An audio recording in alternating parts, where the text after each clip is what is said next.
Hello everyone.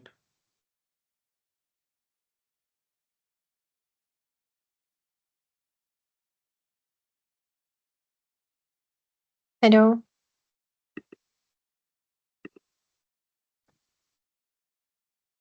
Hi, everybody. Thank you. Hi Beryl, how are you doing? Doing well. Yeah, How are you? very good, very Thank you for good. setting up this session. Yeah, our pleasure. So John Luke is here as well. Jean-Luc. Hello. Hi. Yeah, I'm mute.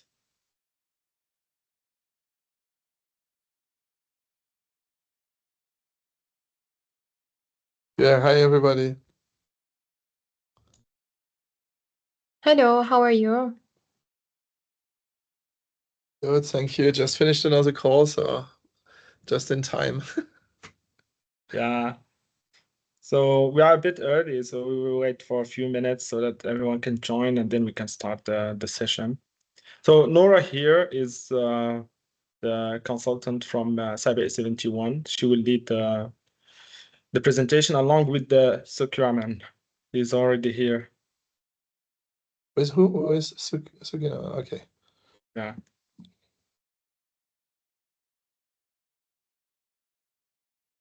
Just checking, is this session recorded? Yeah, it's recorded. We will share the link afterwards as well.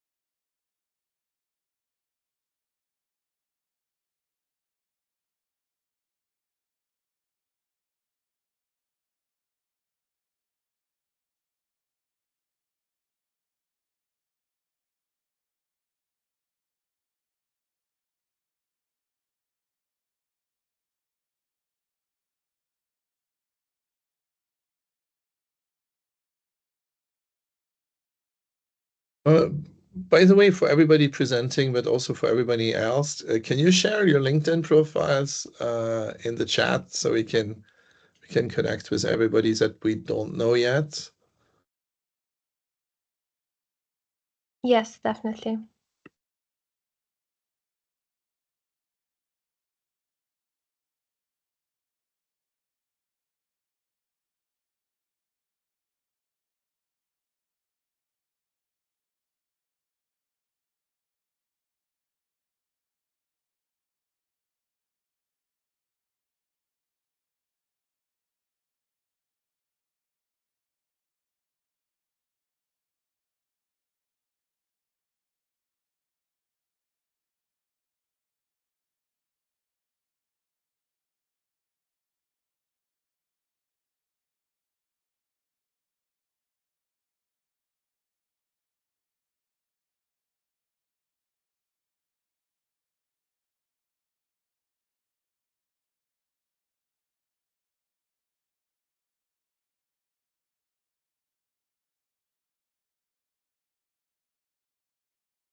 So we can already start. I will just give an overview of why we are here, just a recap. So thank you very much for joining us, all of you. So this is just to remind you as part of preparation, let's say, series of preparation for the student pitch competition that we organized with Sandooq Al Watan. So we already had some webinars before around ideation sessions, how to come up with ideas, and other sessions related to other verticals or categories that we are focusing on our competition, like sustainability and national identity. And today we have exciting experts. So in other two remaining categories, so we have cybersecurity, we have here Nora, and we have as well Sukirman. So they are both experts in cybersecurity field, and today they will share with you. So this is the first session where they will share with you insights about cybersecurity in general and which are the areas you should focus on, the challenges and the opportunities there are on this field. And after that, 4:45 we will have about health tech, right? So if you have any questions or you want to interact in this session, feel free for everyone. So we want it to be interactive. It's mostly about sharing knowledge, sharing insights. And yeah, I hope you will enjoy this session and it will be full of insightful information. Jean-Luc, you want to add something on that? Yeah, I mean the reason why we do these inspiration sessions is really so that you students you don't spend too much time researching new problems, so that we give you some challenges already that the industry is looking for. Secondly, is to put you in the right direction when it comes to kind of desk research and insights. So you have the experts here that basically can also answer questions about that particular domain area. And all of that is basically to speed up your initial phase when you're thinking about what problem to tackle, and also later on what idea to pursue. So yeah, I'm really happy that we have experts here that can help us give this initial direction. And also we try to make these sessions interactive, so if there's something you want to ask or something that's not clear, don't hesitate to interact, ask questions. We're doing this for you, so take advantage of this as much as you can. And yeah, back to Amin and the first speaker. Yeah, thanks, Jean-Luc, for that. So yeah, Nora, the floor is yours, please.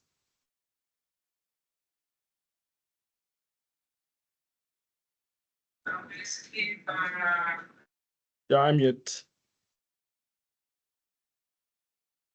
Sorry. Hello, everyone, and welcome. We're so glad to have you join us for today's webinar, hosted by Sandooq Al Watan, where we'll be exploring cybersecurity challenges and the role of AI in cybersecurity. My name is Nora Zaabi, and I'm part of the Cyber E71 team. I'll be delivering today's session alongside a Cyber E71 expert and mentor, whom I'll introduce shortly, inshallah. So let's dive in.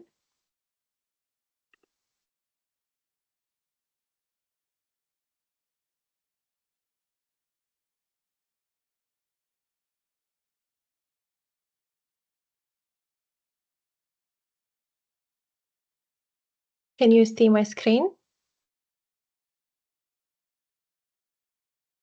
Yes, clear. Yes. So, cybersecurity is a battlefield, and the threats are constantly evolving. Every second, cyber criminals are working on new ways to break through defenses. But what exactly are the biggest cybersecurity challenges today? From AI-driven attacks to the rise of quantum computing threats, organizations must stay on one step ahead. So, what are the key challenges we need to focus on? So, to tackle these evolving cyber threats, we need to understand the foundation of information security. So, what truly makes information secure?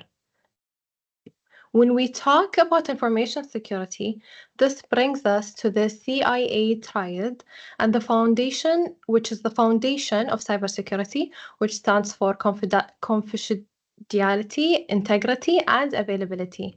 These three pillars form the backbone of cybersecurity, and without them, security measures fall apart. Confidentiality, keeping data private and accessible only to authorized users. Integrity is ensuring data is accurate, untampered, and trustworthy. Availability is making sure data and systems are accessible when needed. Without these three pillars, security actually crumbles.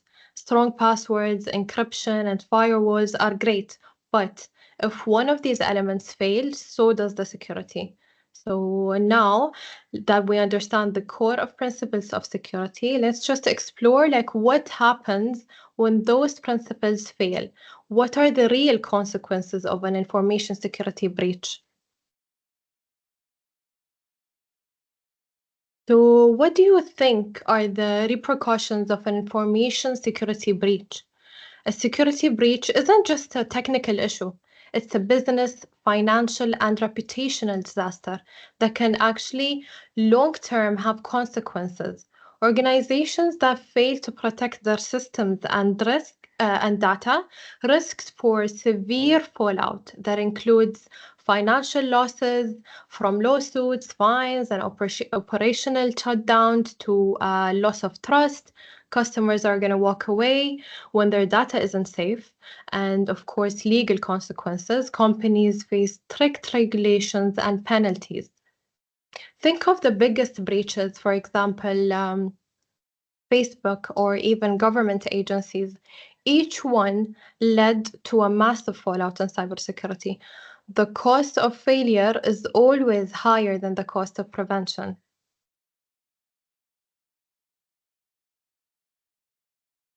When security fails, businesses and individuals suffer. This is where the DAD triad comes in. The three worst consequences of a breach would be disclosure, sensitive data, sensitive information gets exposed, or alteration, data is changed or corrupted, leading to misinformation, denial, systems become unavailable, disrupting businesses and services. So a single breach can trigger all three, causing irreversible damage. That's why cybersecurity isn't just an IT issue, it's a critical business priority.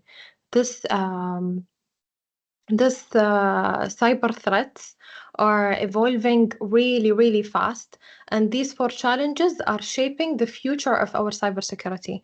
How do we stay ahead of evolving threats? Threat hunting and cybersecurity. Instead of waiting for attacks, security teams actively hunt threats before they strike. It's all about staying ahead.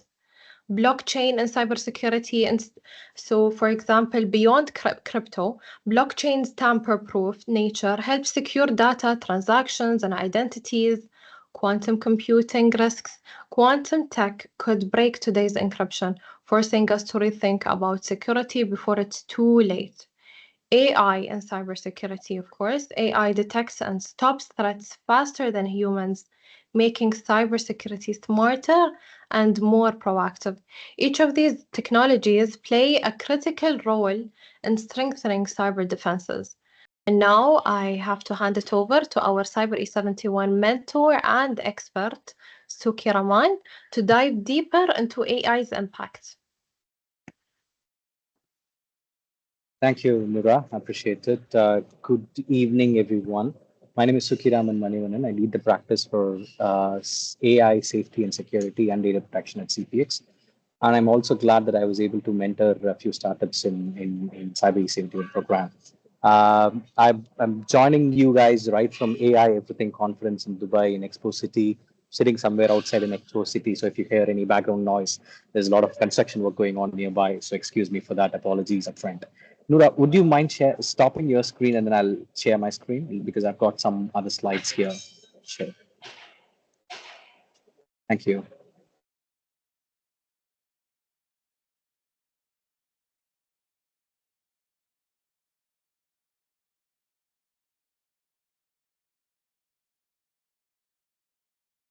I hope so far there's not much of a background noise or anything, but if there is, it's beyond my control. So please, No, the sound is good. The sound is apologies. good. The Great. sound is Thank you great. very much.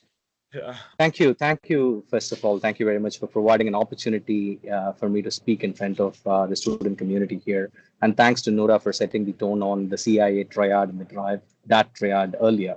I'm going to be building on top of that, focusing on the AI safety and security as a key focus area for today's discussion, where students, if they are trying to innovate something in the AI security safety space, can use this as a as a trigger point for to get something as a takeaway from here, right? So to set the context, if you look at the global regulatory landscape around AI, it is a very congested landscape that you're looking at. As the slide you can see, it's very busy already. So AI is there is regulation that focuses just on AI. There are regulation that focuses on the data privacy elements of AI because AI is trained on a lot of private information of people. So privacy regulations comes in with a huge focus.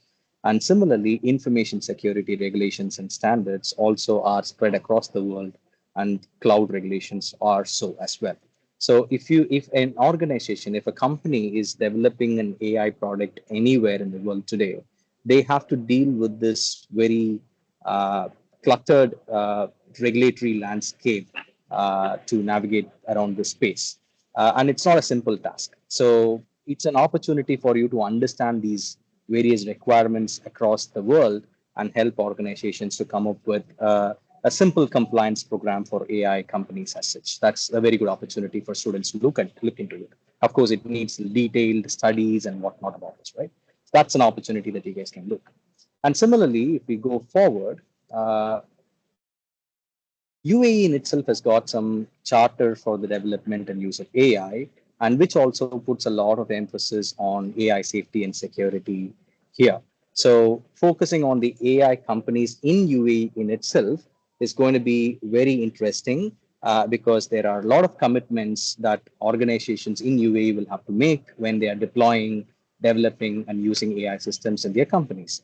So if you are a student who is looking at the UAE as a market, the first market for you to build something for, the you know the platform is already set for you. The government has set the tone for you guys. So come and innovate here, right? What does this mean for organization? There are a lot of complicated compliance requirements. So the organizations are in need of focusing on developing frameworks, complying with regulations, adopting practical responsible AI practices, and also integrating security requirements within it. So if you look at what it translates, it's to about a few important areas like strategy and vision, use case development, data is a key focus, IT infrastructure is a key focus, people problems are a key focus, and governance are key focus. These are 6 different areas for you to think through various different problems and use cases organizations may have and potentially solve using your services and products that you guys will build after coming out of your university classrooms there. Moving on, uh, these are expanded list of typical organizational challenges being faced. The attacks on the AI models, you guys would also know, like, you for fun as students, you would also be attacking a lot of AI models, asking it to give incorrect informations and whatnot, right? So that is a typical problem statement. Fairness and bias issues. Most of the times you've seen ChatGPT giving incorrect responses to you or biased responses towards your questions. So those are typical problems that you have to understand. And very security focused runtime vulnerabilities that exist in the development, testing, and deployment process of AI systems is also an area where you can potentially look if you're tech savvy, security savvy person.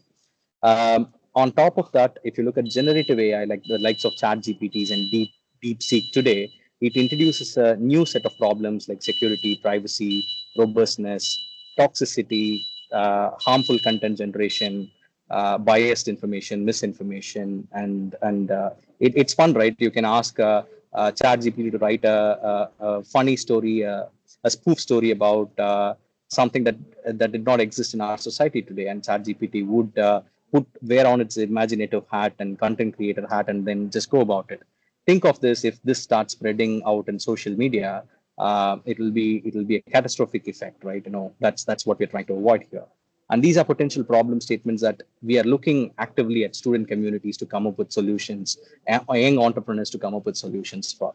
So if you look at the attack surface of an AI application, a very simple architecture where a user has got a user interface, a lot of application services running behind it. Look, models are available, third-party systems are available.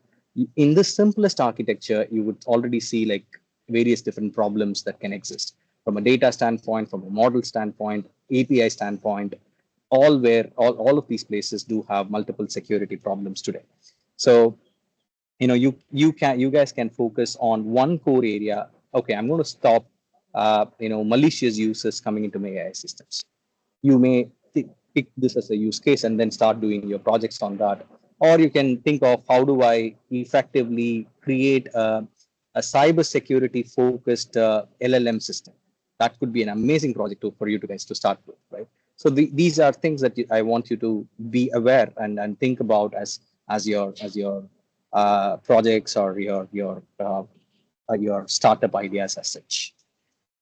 When we speak of AI security, we speak of 4 different areas. One is focused more on the data side of it. There are multiple technologies like data security, posture management, data anonymization. And similarly, when we speak of models, we speak of technologies that provide an ability to do model scanning. A lot of people would be famous in college days for hacking university databases, which used to be a fancy thing during my college days as well, right? So how do you think of your university database as an AI model? And if bad rogue actors are coming and hacking it, how would you defend yourself against it? So you do adversarial testing, you do model scannings and all of that in that space. And similarly, the infrastructure where the whole ecosystem is sitting, you do something to protect that whole infrastructure as well, be it AI security, posture management, infrastructure as a code. So these are topics for you to think about. There are ample number of products available in the market, some of them solving one specific problem, some of them trying to solve more problems. You have a look into this market space and then see if this is of something of interest to you, or you have an idea, better idea to improvise those products. Pick it up as your own skill and start developing something, right? So that's the breakdown of your AI security as such. Now, to give you a very expanded view on what we are talking, so AI systems, when you talk about security innovation in AI system, we speak of 4 key components, data being the first component. You will have ample amount of project opportunities to work in the data space, data privacy technologies, privacy enhancing technologies. You can think about anonymization of data and all that. You can also think about data lineage and provenance. Provenance is an important concept in AI systems today. How would you prove the origins of the data that an AI system is throwing out? So that's an important component, and similarly, data quality and integrity. In the model, again, model security scannings, model behavioral monitoring, these are all various important areas that you can look into. In the application spectrum, application security testing, user access controls, user abuse monitoring, some of them are traditional security problems, some of them are new security problems where we are actively looking as industry for solutions. And you could be a quick person to jump on the bandwagon and then say, I have a solution for this. Think about this and start innovating that. Finally, in the infrastructure side, you have cloud security, infrastructure security, and network security. So these are various areas that you guys can again focus on. Again, these are all not new areas. There are ample number of products available for you to get inspired about and then start innovating something, build on top of those product landscape. Maybe you have the potential to combine 5 different products and then unify that into one single product, which is going to rule the world and win the world for you, right? So that's an angle that you guys can think of. Finally, we so far spoke of how do you secure AI systems. So that's what we've been speaking of, right? The data model and all of that. But if your interest is more about not securing AI system, but using AI for security systems, like we have your endpoint detection systems, we have predictive analysis to see. Nora told about threat hunting. So if you have any system that can predict the possibility of threat hunting, the possibility of attackers attacking you, and give an early warning system to minimize that efforts that's needed if there is no early warning systems, catastrophes happen, and then for you to control that after a catastrophe is going to be difficult. Those early warning systems for AI, using AI for security, would also be another alternative space that you can definitely look and explore into. With that, I kind of close my short and sweet, 10 minutes presentation for you guys. I'll be happy to take if there are any questions.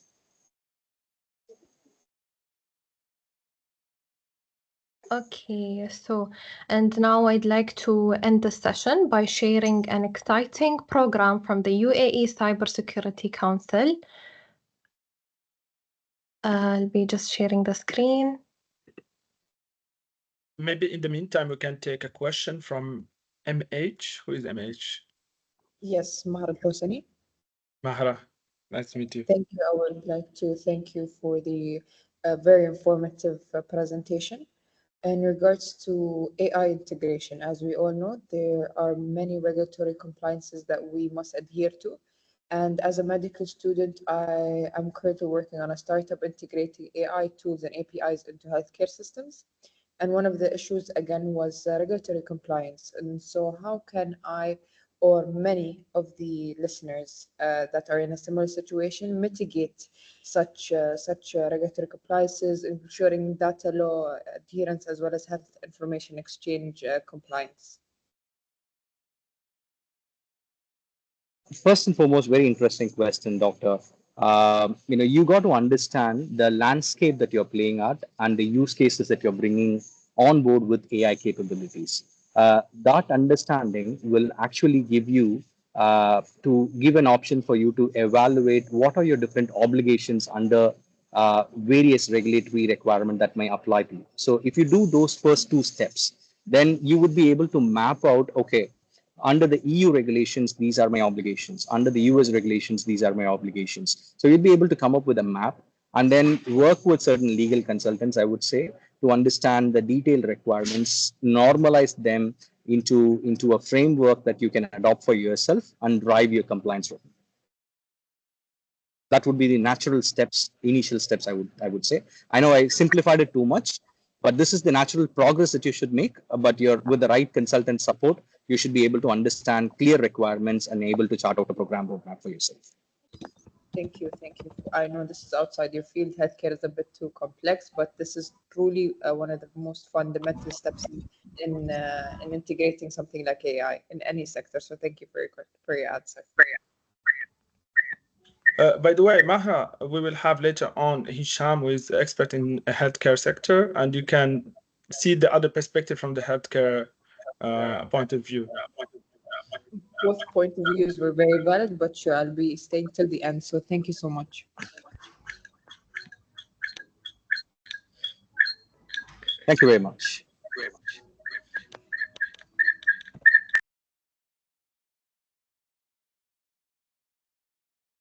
Noura, were you sharing some a slide or something, right?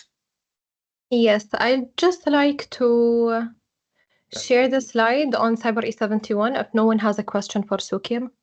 Yeah, I think before we go there, I'd like to hear from the students whether this was a bit too complicated or whether this was at the level that gives them enough guidance.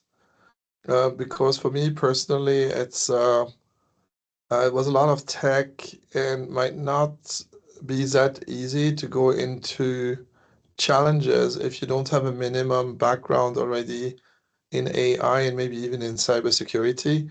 So just wanted to get a bit feedback from the students here, whether they managed to follow everything and have an idea on the type of challenges they can address.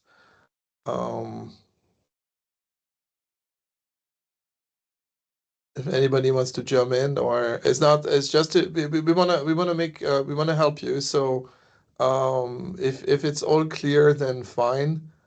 If you want more details or if there's parts you don't understand, don't hesitate to raise your hands. We have a very shy audience today. Nobody's saying anything.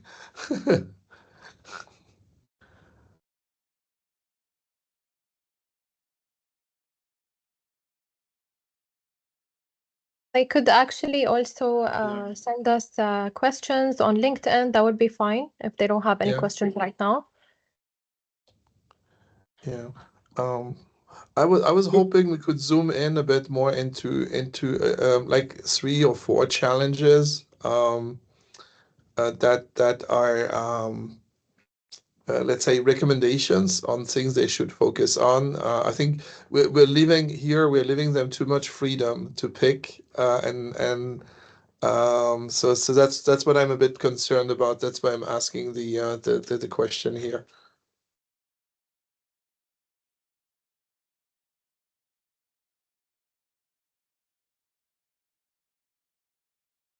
Any, let's say if you maybe I can ask the question to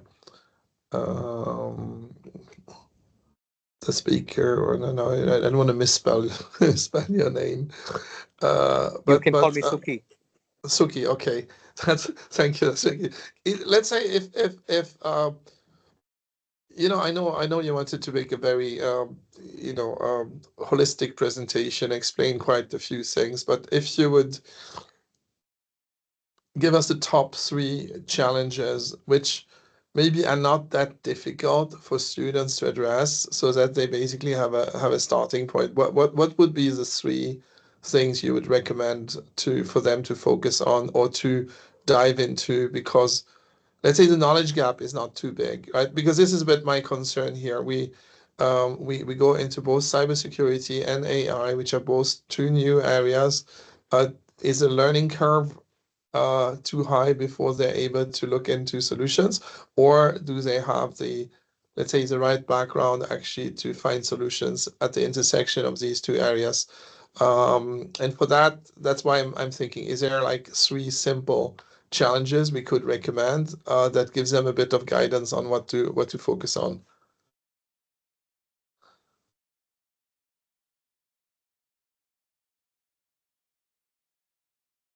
Maybe we take a question from Mahra, and then Suki can answer the question. Or how do you want to do it? I mean, if he needs time to think, then we can take another question first. No, go ahead, Mr. Jean, and then I'll ask my question. It's fine. Right.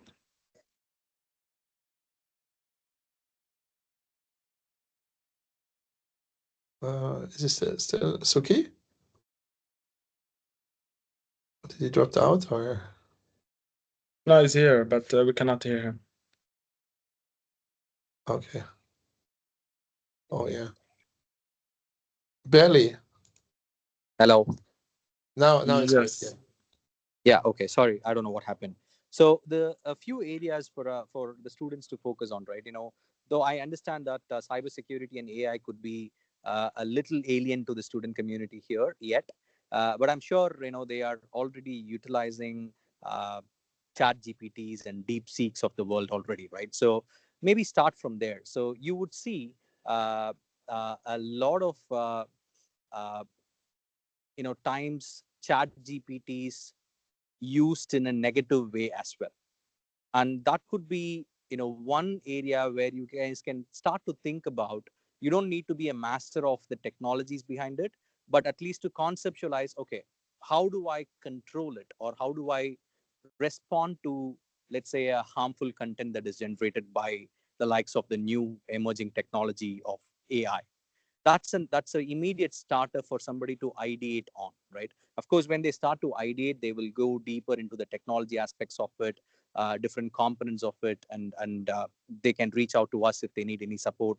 In fact, do this as a capstone project for themselves and all, right? So that's one area for people to start looking at. The second area could be from an AI standpoint. What are the risks that a person would face, let's say, of incorrect utility of some autonomous systems that are surrounding us? Uh, think of that, like you're driving a Tesla. Uh, it has got a lot of AI components, autonomous components in it. Let's say you're putting this on autopilot mode and it's driving and it fails to detect a stop signage somewhere, and then it just goes beyond that stop point and then hits with an accident, or meets with an accident. These are simple human life use cases that you will come every day, which we may not really think that there is an AI component behind it, but how do you stop them? So what are the different safety measures that creators and manufacturers of those products to bring into the platforms, bring into the real life world, properly tested, and then deploy the products on road for us, right? So those are elements that you can think of, and then wear the hat of, okay, how do I secure it, or how do I do the quality testing for those systems, so that it will not have a negative impact on society, on road users and whatnot, right? So those are simple use cases that you can think of. Great. I think that's very helpful. It's I think that puts things at a bit higher level, and then they can dive deeper, dive deeper into the presentation. Once they review the session. So that was useful. Thank you for that. There was a question then from a follow-up question Mahra, from yeah. From Mahra.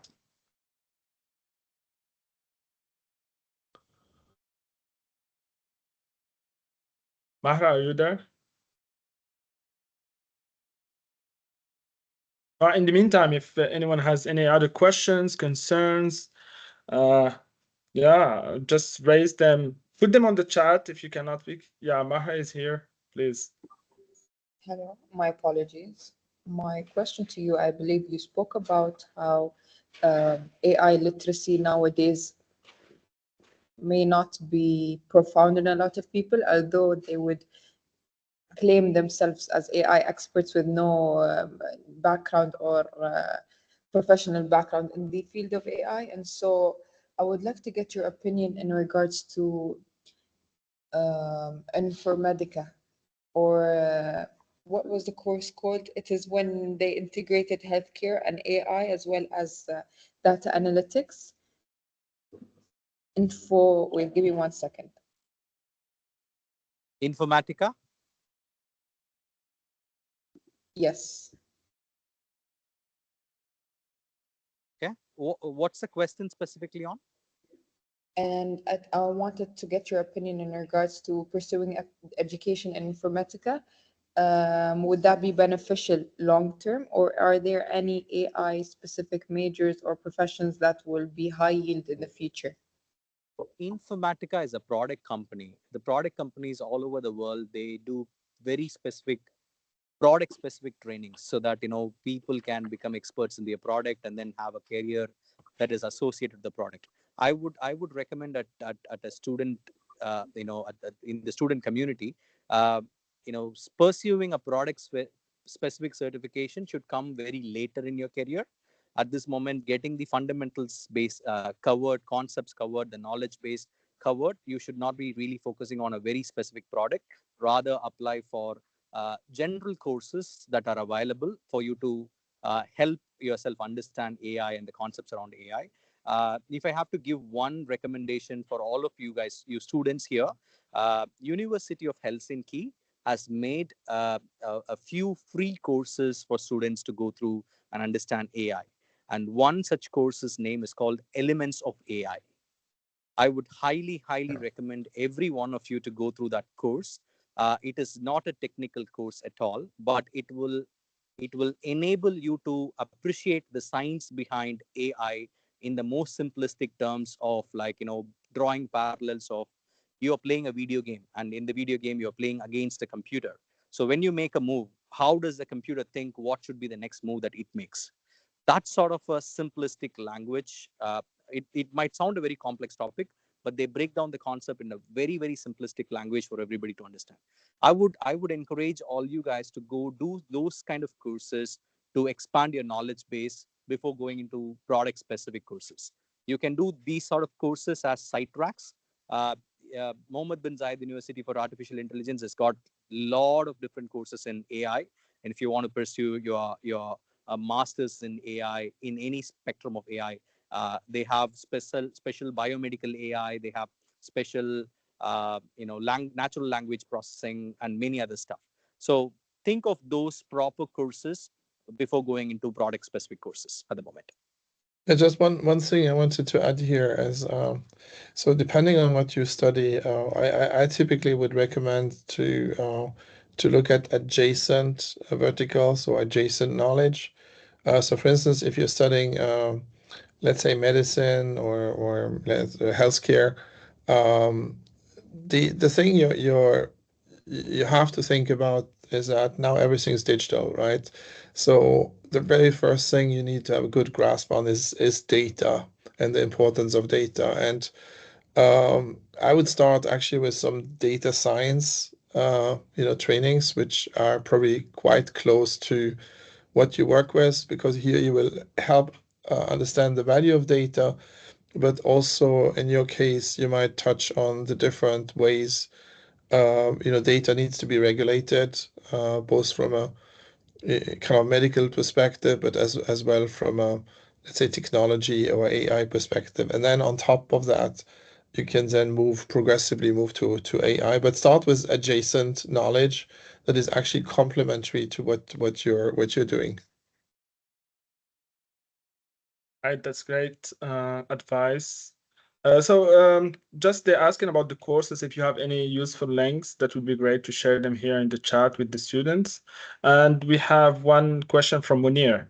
So, Munir, if you can speak and ask your question openly, that would be great as well. Thank you. Thank you for giving me a chance. And just one small question, a quick kind of discussions. Like, as Suki mentioned that, I mean, AI is used in many applications. Like one of the example was, let's say um, AI that drives the car, like autopilots. So these AIs are built on data. So if the data behind these AI is changing, I mean, that can change the models as well. So how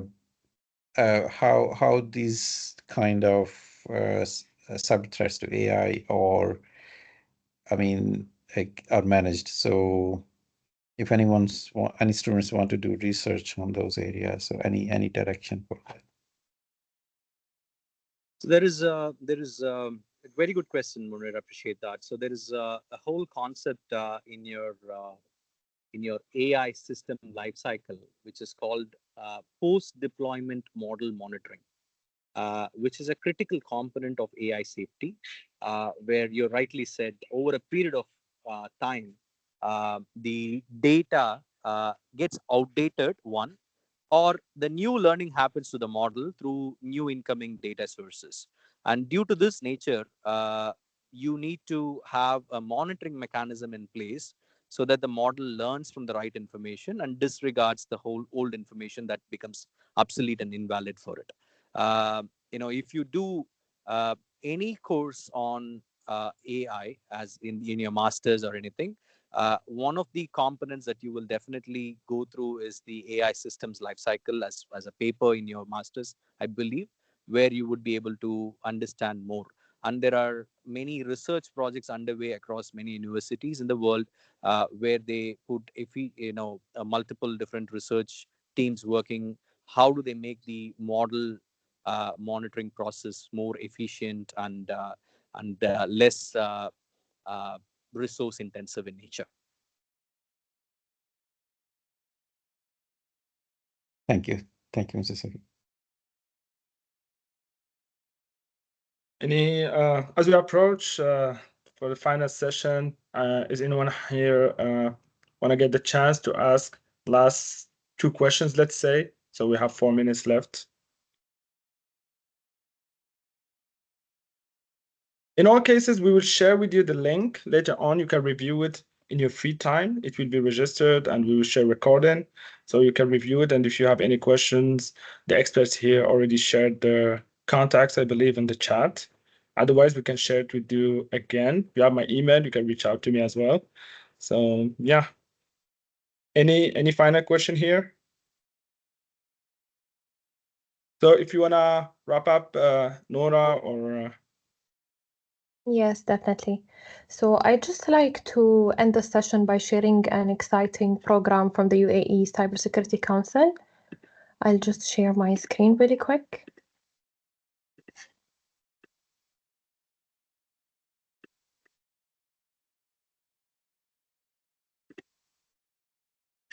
Yes, so I'm excited to share with you all the Cyber E71 program from the UAE Cybersecurity Council. Cyber E71 is a national launchpad built to help cybersecurity startups grow. This program offers startups hands-on support, clear mentorship, and market access to boost their ideas. Cyber E71 starts with a careful review process. Startups can apply online and then go through reviews and interviews. Once selected, they join a bootcamp, attend workshops, and take part in key sessions, finishing with a demo day to show off their solutions. Our goals are really clear. We support 30 startups, involve over 200 participants, and deliver around 900 hours of mentorship. This initiative strengthens our cybersecurity efforts and helps startups handle rules and grow their businesses. Cyber E71 really ties into our key strategies, including the UAE cybersecurity strategy, the UAE digital government strategy, and the UAE Sentinel 2071 vision. And I'd like to also highlight a few of the startups featured on our site, such as SpiderSilk, CTF.ae, and many others, who are already making a big mark in the field. And yes, thank you so much for your attendance. I hope this session was beneficial. If you have any further questions on the Cyber E71 program, you can always reach us on our website, cyber-e71.ae. And if you have further questions, you can reach Sukiraman on LinkedIn as well, and me, of course. Yeah, and one thing just to add on that is that, I mean, what we try to do with this student pitch competition is really to get your first exposure to different types of challenges in different domains, so that you already know kind of what the next step will be. So if you want, this competition is a bit a launchpad for other programs. Now having your first round of exposure to cybersecurity, for instance, you'll increase your knowledge and increase your chances also, to go through the Cyber E71 program as the next round. And similar when it comes to healthcare and other areas that we basically have as verticals in this competition. Well, Yes, definitely. One more thing, actually. We actually have a keynote session today at 5 p.m. I'll just share the link just in case you guys are interested. You can always join. All right. Thank you very much, Nora, Suki, for this session. It was really insightful and inspiring for the students for sure to focus on the areas that matter in cybersecurity now. And yeah, we will share the recording with everyone later on, like I said, and we will see it later. And thank you for the Cyber E71 team as well for this session. So for now, we will transition directly to healthcare session or health tech with Hisham here, who is expert also for the incubation program in healthcare area. And I will let him present himself and for everyone. Thank you so much. Yes, thank you so much, Amin, John Luke, and Sandooq Al Watan for your invitation. Assalamu alaikum, good afternoon, everybody. Is my sound clear? Yeah, very clear. Lovely, welcome. Lovely. It's a privilege to be speaking to all young entrepreneurs, and it's a very exciting opportunity for us to shed a brief light about our role in the Research and Innovation Center, what we do, how we also support in the business enablement, and how can we be of aid for your future endeavor, even needs as well. So I'll be sharing my slides now.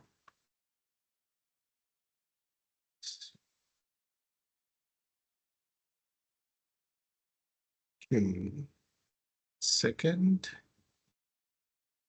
Okay. So if you feel that I'm not clear or I'm going so fast, do inform me. I will try to jump onto the chat occasionally to see if there's any inquiries, but I'd appreciate if you can update me, Amin, about any inquiries that we received. I'll be happy also to answer all inquiries, all Q&A at the end of the session. However, if I'm going too fast or I'm not clear, please do inform me. So without further ado, again, thank you all so much for your time today. My name is Hisham Hosni. I'm from the Research and Innovation Center, Business Enablement team. And today we'll go through our role, our perspective, what we do in general, and how we are linking our sector and ecosystem into it. So basically, Abu Dhabi have a unique healthcare system. We're having with more than 9,000 inpatient beds and more than 65 hospitals, not to mention more than 770 clinics. That's all in Abu Dhabi. So if you look at the opportunity of Abu Dhabi itself comparison with the other sectors in the region, like Asia, Europe, you can see there's growth for faster potential of growing and succeeding. Not to mention that as a cumulative aggregated growth rate, there's a huge potential in the market. Not to mention similar to what Mr. Sukumaran mentioned later or earlier with regard for the information exchange, we have a huge potential in the region, in the sector, while unifying and interacting with the health information system. And this is one of the benefits and the assets that are relied through the sector. So going into a deeper dive into the role of the Research Innovation Center. So we basically cover four main functions under the center so far. So we have the health sector innovation, where we work in two main spectrum, where we approve the technologies and product that comes in the medical region. And then they have the other side, which is the business enablement, where we interact with several partners, key players, stakeholders, maybe could be incubators to support the growth of startups, IP generation, attracting entrepreneurs and innovators into the sector to utilize the infrastructure and also generate more ideas and solutions. And then we have the medical research and development, where focuses on facilitating and liaising the journey of approving trials and testing in the sector, where we try to attract to researchers, PI, institutes to increase the number of papers, research, applied research that they do in the region. We facilitate that by trying, approving, overseeing the ethical committees and the requirements to conduct trials, either, for example, phase 2, phase 3, and even sometimes with collaboration with some university, animals testing, and so on. And then we have the Zayed Herbal and Life Science Program, which focuses on pushing and accelerating the services related to some advanced technologies, maybe even biotechnology in this case, such as genomics, omics, neurodegenerative diseases, and so on. And finally, we have the drugs and medical products section, which focuses on coding, liaising drugs that will be used in the Emirates to focus on ensuring the safety and the cost efficiency of these products and medical devices and products that will come to the sector. So going to the health sector innovation division, what we do. So we focus on the ecosystem support, and then on the same time, we have the health technology system. Where in the ecosystem support, we work closely with the local international partners, for example, like Sandooq Al Watan, in order to promote for more products, more companies. We try to facilitate the regulation, the requirements by supporting in the proof of concept. We're trying to support by sandboxing, providing the mean tools, assets, requirements that startups, companies, small, medium enterprises that need to sustain and succeed in the sector. And then we have the support of the life science corporate, where we talk with international and even local partners to support their actions into facilitating the life science. It could be in the form of facilitating the shared labs, facilitating the test and trial sector, utilizing the data sector that we have, the data set that we have either from the Health Information Exchange Program. It could be something related also to the Genome Program. And finally, working closely with several partners, innovators, could be incubator, accelerator programs, or even venture capitals. And then we have the other side where we focus on the health technology assessment, where we try to approve technologies and products that will be provided to the region to provide a safe and cost-effective method and technologies to replace obsolete products that are available in the sector, trying to formulate the process of utilizing and using these products and technologies, and finally, support and promote innovators and subject matter experts who are interested to utilize the products, technologies, could be also working closely with academia to promote for more research in that field and so on. So this is a brief picture of how our ecosystem looks like. So we have, like I mentioned, from the finance investment side, like venture capitals, Could be funds, could be foundations, private equities, anything that could help us to generate more funds and support startups. Then we have the researchers. We work closely with universities, healthcare providers, research institutes, research and development departments, and even huge biopharma companies to promote further research background in the sector. Then we have promoters where we work closely with like incubators, accelerators, could be also free zone, international partners, and even local partners that could help us to expedite the process of trials and testing. Then we have like a private strategic partners. We work with big pharma, medtech companies, CMOs, CDMOs, companies that help us, for example, to regulate and even facilitate the process of approving and trials of new drugs, new technologies, and so on. And then we have the core function of all this, the entrepreneur startups who make this a reality by introducing their solutions, their products, their ideas, and moving us step by step in a way to scale it up and grow this product. So this is an example of some of the partners that help us through the journey that we started since 5 years. Some of them could see international partners, some of them like a local partners that we're working with closely side by side. And then this is a brief of the challenges and the initiative that we worked on during the past 5 years. So we started with the healthcare 1.0, where we started targeting international partners, international startups to provide challenges that could be fit to the sector. Then we worked closely with the Special Olympics World Games, where we started to highlight and utilize the products and solution from these games. Then later on, we start promoting for Health Tech 2.0, and we had some alliances and collaboration during COVID-19. After that, we started the Outlets program, where it specifically targets international partners by addressing a specific challenge and looking at different perspectives and solutions to tackle these challenges. And during 2022, we started our first cycle of the Research and Innovation Grant, where it was targeting the research centers, hospitals, healthcare providers in Abu Dhabi to encourage the applied research, encourage the clinical trials in the Emirate. After that, we were able to start our first bootcamp with collaboration with several partners to attract students from specific undergraduate program to think in an innovative way to try to utilize strategies, market readiness, all core functions and skills needed for entrepreneurs in the sector. Sorry. And finally, last year, we successfully started our first cycle of the Academic Healthcare Challenge, where we targeted students from Abu Dhabi Emirates, from different programs, different disciplinaries, to promote for the idea of business generation, startup creations, and so on. And I will be going through the challenges that we addressed in the previous year and how it could be of effect of the students from different backgrounds. And then also we accelerated or even actually grew our grant program to include the Authority of Social Responsibility, MAN, to have a bigger program that involves their sector, public partners, and even international partners in it. So I will give you a few numbers and figures about what we are doing so far and how we reached so far with regard to the technology and the startups. So we managed to provide more than 639 jobs. That is of 2024. These jobs were being created by the number of startups registered in the sector, either in the free zone or mainland.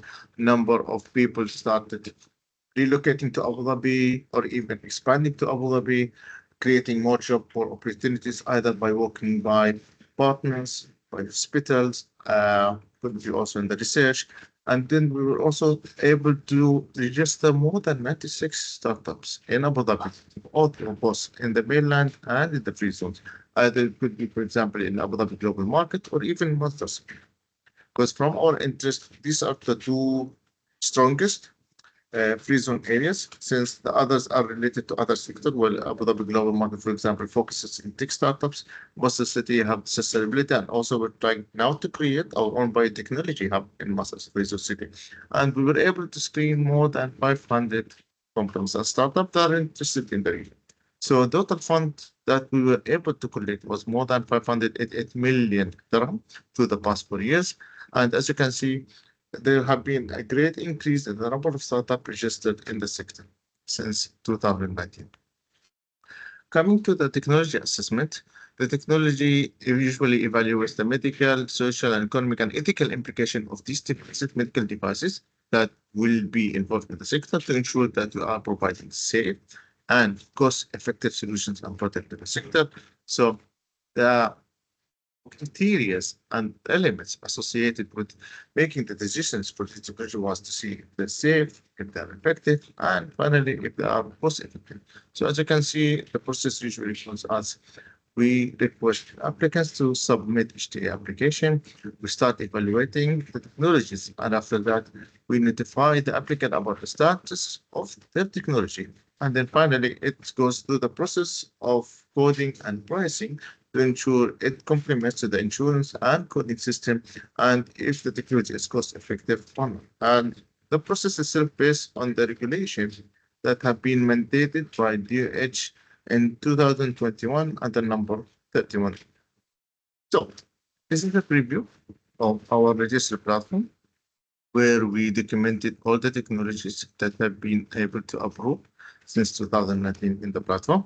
And as you can see, there have been a trend increase in the trend of the shift of the STA request from since 2019 and the number of approved technology that we have so far, not to mention the variety of countries submitting for these technologies and the nature of the technology type that we receive from devices, software, to techniques. It could be also as a procedural technique that's different or innovative, and even as a diagnostic test, and finally the product or kits.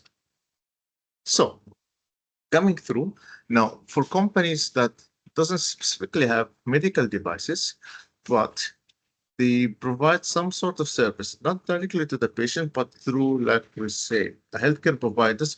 We require them to be registered either as a healthcare service or a mobile application. That could be done through the H website, through sending an email, for example, to the healthcare facility licensing department so that they can validate what type of services, if it requires specific licensing or registration for DOH, if it requires further verification and review, such as information security team or something related to workforce. So it undergoes the process by validating the nature of the service or the application that want to be registered or available in the sector. Now, I did mention earlier that we started our first grant with the Authority of Social Responsibility. And as you can see in the screen, these are the 9 top 30 areas that we focus on in the last year. So we focus on seeking solutions that could address cell and gene therapy, omics precision medicine, neurodegenerative and neuroinflammatory diseases, cancer diagnosis and therapeutics, innovation in health span and biological aging, smart hospital, clinics, telemedicine, behavioral health and people of determination, emergency preparedness, and metabolism. The reason why these have been considered as a priority area was based on capacity planning and based off analysis of the requirements in the coming 5 to 10 years. These were considered as a hot topics and requirements either by WHO or other international partners that decided that this will be a core functions or core importance in the coming years. Hence, we started to focus on the researchers, the partners, to work on these elements. However, if we need to encourage academic sector, let's say, for example, and the students who are interested of being entrepreneurs or maybe innovators, what could be the most appropriate mean and channel to assist them? Hence, we started our initiative, Academic Healthcare. So basically, the healthcare channels was targeting students and faculties from universities. So far, it's in Abu Dhabi, but we're hoping it will be cascaded all over UAE, well, to provide them an opportunities and challenges that they can address and harness in order to show their entrepreneurship skills, their innovation skills. How can they reflect back to the sector? So the idea behind the challenge itself is to promote innovation among students, faculties. Sometimes we find it's difficult also us as a regulatory for people to approach us with ideas, solutions, and even from our end to highlight the challenges that we are trying to focus on. Hence, our approach to the academic sector was in order to highlight the challenges that we'd like to focus on in the coming period of time or what areas would like students and faculty to address. So it help us, for example, in improving the collaboration between faculties and students in general. We also managed to enable and utilize the innovation centers in each of these centers and institutes to encourage them to collaborate and work together. The challenge itself encouraged the evidence-based approach by identifying exactly the reason why we are tackling this challenge, what are the proposed solutions, and we provide a certain set of tools and requirements from identifying the market trends, the needs, the demands, what is the impact associated of this solution, and why do you think it's going to be successful? And also a crucial point that the challenge itself helped is it encouraged the interdisciplinary collaboration. How's that? So the first question that we received in the roadshow while we conducted the challenge is it possible for different programs to participate in the challenge? Is it restricted only, for example, to medical school, or can we have also participation from other schools like finance, like business, like information security? So again, the outcome that we are seeking from this challenge is an actual startup graduated from the program. Hence, we know as a successful startup or a successful business, it's not going to succeed only with one person. So a crucial skill that we want to adopt during the challenge is encourage the collaboration between interdisciplinary, meaning you might need a technical partner that understands the idea of the solution, but you still need a business mentality partner who understands how to start the business, how to promote, how to market, how to assess the finances, accounting, the cash flow. And also at the same time, you must still need a partner that could understand the background or the background with regard to information security or information in general. How do you seek to utilize your platform? How do you seek to utilize the algorithm that you're embedding in? Hence, we give huge importance to the interdisciplinary background of the teams. And the more diverse the team is, it had the better score because it shows how would the team go up with different challenges that they address during their solution or during their statement and proposal, and how they work together utilizing each member skill. Because again, as a startup, you're not gonna succeed in your own, so it's crucial to seek a mean of how to work in teams, and also at the same time, how can you co up with the existing and ongoing challenges that you will face while you go on. So I'll give you a brief definition of the challenges that we introduced in the previous year. So the first challenge, for example, it was regarding dementia care. We asked students to provide solution. It could be one of the following areas, or it could be a combination of all. So understand that dementia in itself is an issue that's available also in the sector, but also is growing. Hence, we wanted to seek solutions from the students and faculty, something maybe outside of the box that could address, like, for example, an early detection solution. It could be a disease management program that could help to provide effective therapies to slow the disease progression. It could be a personalized care, for example, innovative care plan that could help to cater individual who needs immediate action or they need, for example, issue coping with the dementia. And then we ask, for example, for supportive technologies, either tools, technology that could help to enhance the daily living activities of these patients. So the nature of the submission itself for the challenges used to go through a business proposal, similar to any investor pitch. If you're presenting a solution and idea to external parties, to investors, it was crucial to show that as a business, this is clear. You are addressing the market. You are clear about the market that you are targeting. You have a clear strategy to access that market, identifying the channels, for example, for marketing your product. Who are your customers? What is your business model? How are you planning to do it? What is the impact of your solution? And how you hope to make revenue of it? So the idea also of the solution proposal is to prepare the students, the faculties, the team mentally into the entrepreneurship world, into innovation world. How can you present the idea, the solution in a mean that could be understood in a business language, and hence also encourage the mentality of business generation more than research purpose. The other challenge that we address also during the challenge is the UAE Genome Program. Now, Genome program was one of the crucial programs that we focused on in the past year. So far, we have been able to collect more than 600,000 samples, and we, as a management, we're trying to utilize more in the data set and the structure that created. Hence, the challenge was that this student is to develop an educational model or even an interactive tool that could aid premarital genetic counseling for newly wedded couples who are planning, for example, to get married in order to aid them either in education or it could be interactive tools, something like a website, application, and so on. And the nature of the solution, it could help, for example, maybe in the screening analysis, could be as a counseling and decision support program, or finally, it could be something as education, something that would help partners to understand the sort of complex genetic information. Sorry.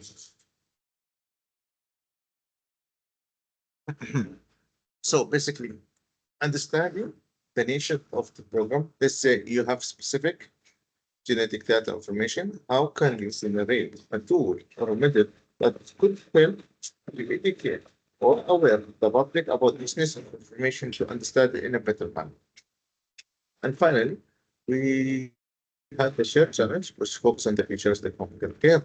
So as you can see, the challenge itself was open to different programs. So engineering students, um, also AI students, not to mention information security department students were able to complement this challenge because it addressed provision of any innovative technology that would help either in early detection, could help in the chronic disease management, could be also considered as a rehabilitation and recovery tool, and finally, something that could be integrated with the so to understand that there's a demand requirement now for IoT systems. The demand now with emerging, like Sukamara mentioned just now, AI. So how can we present a health platforms that could utilize the trends in AI, DeepSeek, OpenAI to provide a valid system utilizing the existing information or data set of information into a real-time data sharing, could be data analysis. Again, we kept it open in a way so that we can promote for the creativity of the students and the teams and keep the floor open for a variety of solutions. And frankly speaking, this challenge had a lot of interesting application and even interesting solution that intrigued a lot of possibilities for the near future.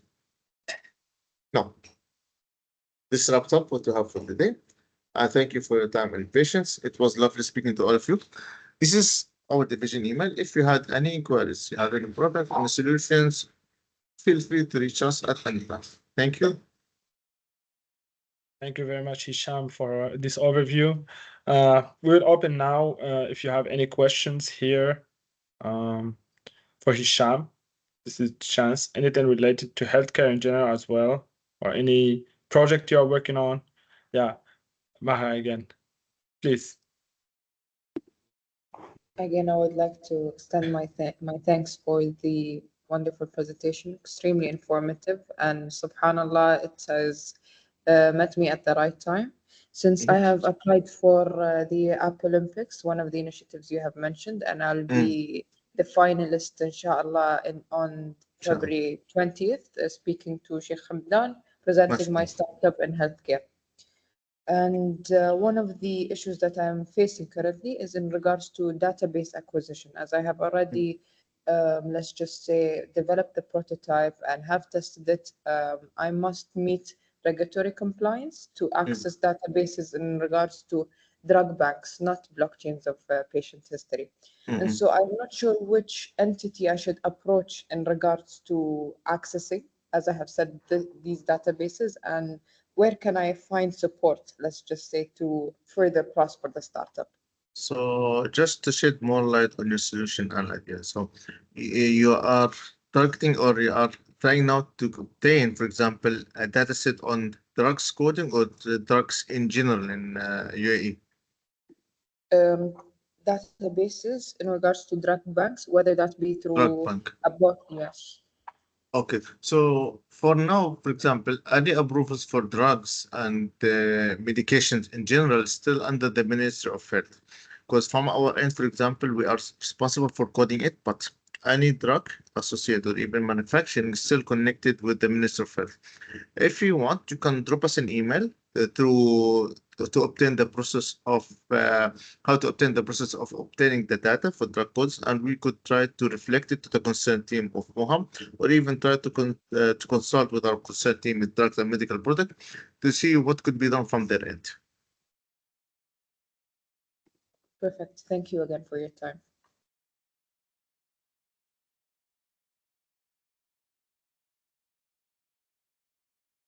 Any questions here? Is it the time? Few times when you meet an expert in the field, and you have the chance to ask questions and to know more about the industry, especially if you are working on solutions related to healthcare.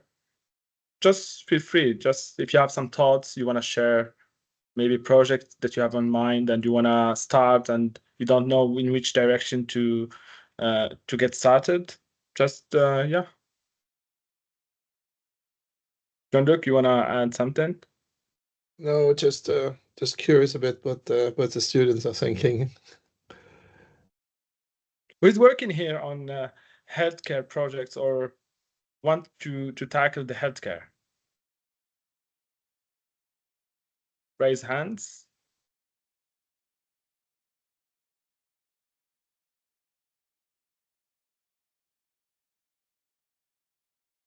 We're still thinking, I guess.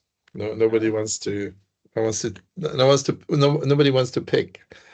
You know, one of the things you need to work on when you have a startup is how to sell it, right? How to sell the idea and how to speak up. Really, just we are just imagine us as colleagues, right? No judges, no judgment, nothing. I think one thing maybe we can mention, just to inspire you a little bit, some of the ideas that were submitted in last year's competition. Like some ideas are like kind of might seem very simple, but addresses real pain. So for instance, I remember, I'm not sure if it was one of the winning teams, but the issue of, when you get older, you have lots of medicine to take, but the older you get, the harder it is to remember when to take what. So there were like, I think at least 2 startups that looked at solutions for smart dispensers for medicine. That was one type of idea. What else did we have? I don't remember now, but this one stuck out. I think there were actually 2 that were proposing different. In the previous cohort, John, they were very promising solution. I remember we had, for example, one solution with regard for medicine dispenser, like you mentioned. There was one solution with regard to nutrition's AI solution. One of them was also targeting multilingual. Yeah, sensor also. Yeah, exactly. Thank you for reminding me. Sensor for people of determination. That was really also promising solution. Right. And last cycle was really promising with what nature of solution and idea also provided by students. And also, let's say, I remember also I've seen that recently. I'm not sure where was our competition or elsewhere. Like, let's say solution for, or maybe this is something we did in the ideation session. Let's say, solutions for blind people. How to make them better at ease in society, providing them new ways to for mobility or other type of interactions to be less excluded from society. So there's all kinds of different things you can think about, usually in healthcare there's so much you can be inspired with or come up with ideas when you just look around you. So it's probably one of the areas where it should be easiest to come up with ideas. Definitely agree with you, John. Because, for example, there are many ideas and solutions that could be, for example, reflect on mental health. So that's a huge section and a huge part that students also can be creative in it. Then also the section of AI in itself. Now, with the increase of requirements in AI, we can see a lot of solutions require either an application platform that could help also to complement in that direction as well of AI. And then some of the students were advanced enough to create some diagnostic solutions. Could be as simple as temperature measurement and so on. But again, it provided a lot of aid, a lot of effective ideas and solutions to the sector. So the great thing is the infrastructure is already ahead and advanced, and we have a huge appetite for more technology and product. And from our end, we try to simplify the regulations, provide a safe sandbox and opportunity to grow and scale for companies and also solutions that are interested to explore the sector. Exactly. All right. I think we don't want to keep the students longer, right? Yeah. It's already a long day. I think we shared with them, gave them insights both on healthcare, cybersecurity. I mean, basically now you have enough to think about to prepare your ideas for the competition. Registrations are open. We recommend to register right away so that we can keep you informed about any upcoming information or potential changes. And you still have a few weeks to basically to upload your pitch decks. We also recommend if you want to do a short video of your idea, like 1 minute, simple recording on a phone. This is actually quite useful for the judges because they will get an idea also on who you are and what your stage presence is, how good you are at explaining what you're doing. So that also can give you bonus points. So we recommend you do both, like upload a pitch deck, but also do a short video that will be taken into consideration as well. Yeah, exactly. Yeah, do you have any questions related to the competition in general? Something not really clear in the form, or something you have doubt about, or you want to just understand in general? Everyone has the form, right? Just raise hands if yes.